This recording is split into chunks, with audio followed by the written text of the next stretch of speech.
ನಿಮಗೆ ಗೊತ್ತಿಲ್ದಿರ ನಿಮ್ಮ body ತುಕ್ಕಿಡಿಯುತ್ತೆ. Hi, ನನ್ನ ಹೆಸರು Vaishnav and I can proudly tell I am fit and healthy compared to 90% of my age group. ಈಗಿನ generation ಅವ್ರಿಗೆ ಏನಾಗಿದೆ ಅಂದರೆ 60s ಆ್ಯಂಡ್ 70s ಬರಬೇಕಿರೋ joint pain 20s and 30s ಬರ್ತಿದೆ. Reason simple, lack of omega 3 in your body. And the sad part is everyone ignores omega 3. ಇದೇನು sudden ಆಗಿ ಬರೋ ಜ್ವರ ಥರ ಅಲ್ಲ, ನಿಮಗೆ ಇಮ್ಮಿಡಿಯೇಟ್ ಆಗಿ ಗೊತ್ತಾಗೋಕ್ಕೆ ಟೈಮ್ ಹೋಗ್ತಾ ಹೋಗ್ತಾ ನಿಮ್ಗೆ ಗೊತ್ತಾಗುತ್ತೆ ನಿಮ್ಮ ಜಾಯಿಂಟ್ಸ್ ರಸ್ಟ್ ಹಿಡಿತಿದೆ ಅಂತ. ಒಮೆಗಾ 3 ಫಾರ್ಮ್ಸಲ್ಲಿ ಬರುತ್ತೆ. ಅದರಲ್ಲಿ ಪ್ಲ್ಯಾಂಟಿಂದ ಬರೋದು ALA, ಅದು ಇನ್ಎಫೆಕ್ಟಿವ್. ಆದರೆ ನಮಗೆಲ್ಲ ಬೇಕಾಗಿರೋದು EPA and DHA.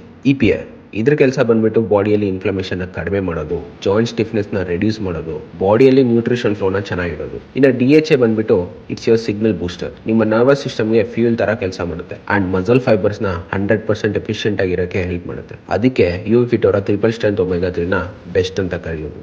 900 mg of pure EPA and DHA in single serving, ಜಾಯಿಂಟ್ಗೆ ಮಸಲ್ ರಿಕವರಿಗೆ ಏನ್ ಮಾಡಿಸಿರೋದು. ನಿಜ ಹೇಳ್ತೀನಿ, ಒಂದ್ಸರಿ ಜಾಯಿಂಟ್ ಪೇನ್ ಕಮ್ಮಿ ಆದಮೇಲೆ ವರ್ಕೌಟ್ ಮಾಡೋವಾಗಲಿ ಇಲ್ಲ normal day to day activities ಮಾಡಿದಾಗ ಆ ಫೀಲ್ ಇದೆಯಲ್ಲ, completely different. Please don't let your body be 70 years when your actual age is 20 to 30 years. ಅರ್ಥ ಆಯ್ತಲ್ವಾ?